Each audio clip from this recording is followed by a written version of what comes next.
एक brief comment कीजिएगा, उस क्या होना है जो सदर मुमलिकत की मुलाकात हुई है उसमें क्या नतीजा निकलना है? उन्हें समझाया गया है या उन्होंने कहा है कि मैंने अपनी करनी है क्या होना है? देखें, सदर साहब शरारत तो करते हैं।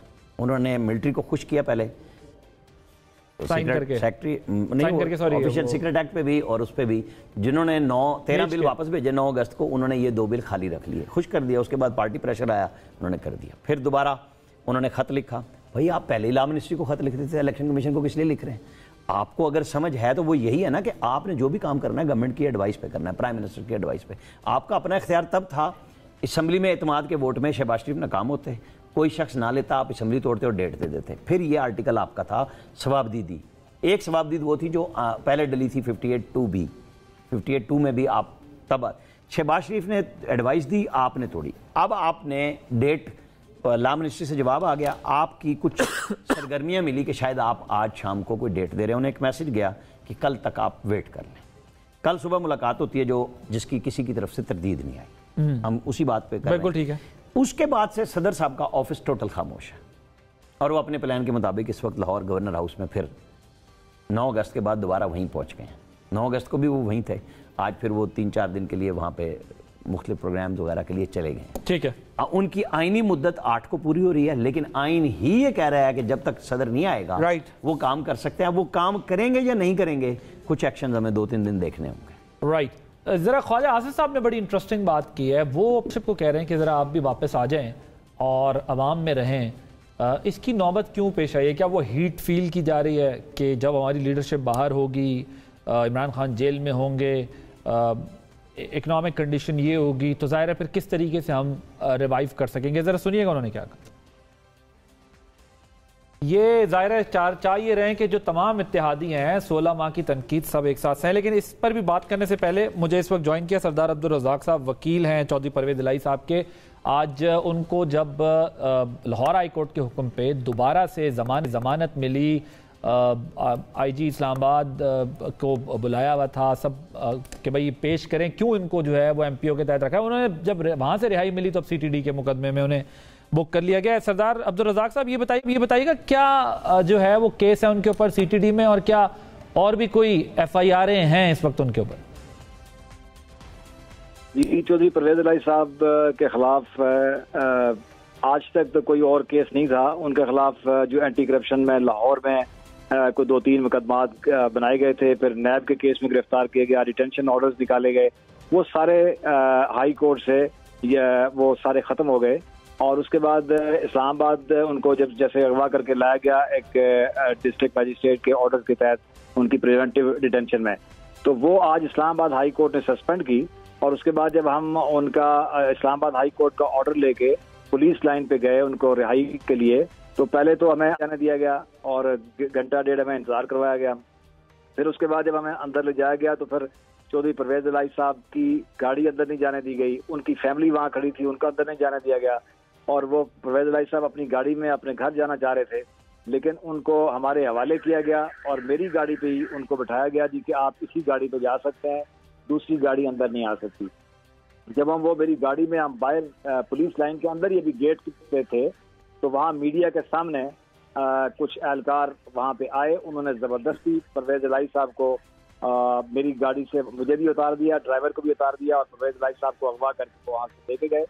बाद में हमें पता चला कि उनको सीटीडी के एक मुकदमे में इन्वॉल्व कर दिया गया है, जो जुडिशल कॉम्प्लेक्स में इमरान खान की पेशी के वक्त आज से चंद माह पहले वो बनाया गया था नामालूम मुल्ज़मान में। आप अंदाज़ा कीजिए कि नामालूम मुल्ज़मान जो है वो होते हैं जो बिल्कुल गैर मारूफ हो, जिनको कोई जानता ना हो, तो ऐसे लोगों को नामालूम लिखा जाता है और बाद में कोई किसी सोर्स से उनका नाम मालूम होता है तो फिर उनको इम्प्लिकेट किया जाता है बाई नेम। परवेज़ इलाही साहब पंजाब के 2 दफ़ा वज़ीर आला रहे, डिप्टी प्राइम मिनिस्टर रहे, एक बड़ी सियासी शख्सियत हैं और उनका एक बड़ा मकाम और बड़ा कद काठ है। और तो ये FIR में क्या कहा गया है जो सीटीडी के तहत उन पे हुई है? क्या ये कहा है कि इन्होंने भेजे थे जुडिशल कॉम्प्लेक्स में लोग तोड़फोड़ करने के?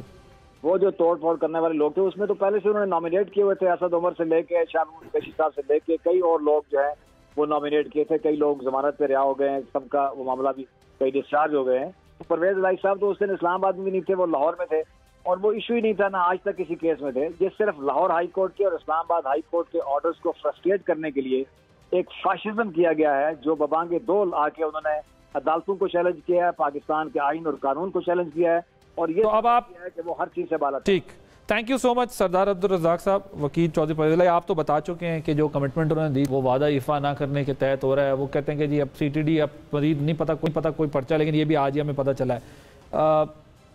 ज़रा मैं बल्कि शर्मिला साहब ये बताइएगा, ये जो ख्वाजा आसिफ साहब बात कर रहे हैं, वो कह रहे हैं 16 महीने हमने सिर्फ हुकूमत नहीं की, लीडरशिप हमारी भी आ जाए और दूसरे भी जिम्मेदारी। जो आजकल आप लोगों ने एक दूसरे पे ब्लेम गेम शिफ्ट किया हुआ है, चीनी नवेद कमर साहब ने महंगी की थी, आप मेरे ही प्रोग्राम में कह के पिछले हफ्ते गई थी कि बिजली की तबाही खुरम दस्तगीर साहब ने की है, तो उनसे पूछें। सो ये आप लोग जो ब्लेम गेम कर रहे हैं, एक दूसरे के ऊपर शिफ्ट कर रहे हैं बर्डन अपना, क्या उसकी वजह यह है कि इंतखाबात फौरन होते दिखाई नहीं दे रहे इसलिए अपने अपने लिए ग्राउंड्स बना रहे हैं, या अंदाजा हो गया है कि नहीं 16 महीने वाली गलती करके जो है ना सियासत डुबो चुके हैं? अब्बासी साहब देखिए, अब चूँकि आप मुझसे सवाल पूछ रहे थे बिल्कुल ही इंट्रिकेट किस्म के बिजली के हवाले से, तो मैंने कहा ये तो जो वज़ीर थे उस वक़्त की वही बेहतर जवाब दे सकेंगे। He is the one responsible, ministry तो वो चला रहे थे। लेकिन ये ब्लेम गेम की बात नहीं है। बात ये है कि चीनी की नरखों में इजाफा क्यों हो रहा है, चीनी की स्मगल कैसे हुई, लाहौर हाई कोर्ट का क्या ऑर्डर था जिसमें स्टे ऑर्डर था। मेरा सवाल अभी चीनी नहीं है, मैंने कल चीनी पे पूरा टॉक शो किया। मेरा सवाल लीडरशिप है आपकी, दुबई में उनकी, लंदन में है। सवाल ये है कि क्यों लंदन और दुबई में बैठे हुए, यहाँ पर क्यों नहीं? और आपके तो काफी लोग चले गए। लीडरशिप, हमारी लीडरशिप तो पाकिस्तान के अंदर है। नहीं, हमारे कई लोग दुबई में बैठे हुए हैं। मैं सिर्फ अपनी लीडरशिप के जवाब दूं, मैं किसी और की। अच्छा, पार्टी में आप किसी और तो चेयरमैन तो कराची में बैठे हुए। तो लंदन वाली लीडरशिप तो आपको भी घूमने फिरने गया है या किसी काम से गया है तो जरदारी साहब कह रहे हैं आजकल जिम्मेदार। अगर ये ब्लेम गेम की बात है और एक दूसरे के ऊपर अगर बातचीत करते रहेंगे तो इस तरह तो फिर मामलात आगे नहीं चलेंगे। इससे आवाम को कोई रिलीफ तो मिलने वाला नहीं है। हकीकत ये है कि अगर ECC को गलत फिगर्स दिए गए और चीनी की एक्सपोर्ट की इजाज़त दी गई तो ECC के चेयरमैन कौन थे? तो प्राइम मिनिस्टर बैठे थे ना। एक वज़ीर के हाथ में तो ये काम नहीं है। देखिए इंडिया में क्या हुआ है मैं आपको बताऊं। इंडिया में वीट की शॉर्टेज हुई क्योंकि फसलें तबाह हो गई। इंडिया ने वीट के ऊपर एक्सपोर्ट पे बैन लगा दिए। उन्होंने कहा हम अपने पहले लोगों को खिलाएंगे, बाद में देखा जाएगा। दुनिया भर में हलचल मच गई, but they said no, we will feed our people first, उसके बाद हम देखेंगे। ये जो बातें होती है ना कि ये माफिया बैठा है, फला माफिया, ये पकड़ता कोई क्यों नहीं है इस माफिया को। ये चीनी की इसमें कितना मुश्किल है। मुझे याद है एक दफ़ा गिलानी साहब नेशनल असम्बली के फ्लोर पे उन्होंने कहा था कि हमारे नीचे 16 इंटेलिजेंस एजेंसीज काम कर रही हैं। अब वो 16 इंटेलिजेंस एजेंसीज काम कर रही हैं तो कोई तो रिपोर्ट बता के देगा ना कि ये कैसे स्मगल हुआ और किसने स्मगल किया, किसके हाथ है उसके पीछे। पकड़ लें एक दफ़ा उनको।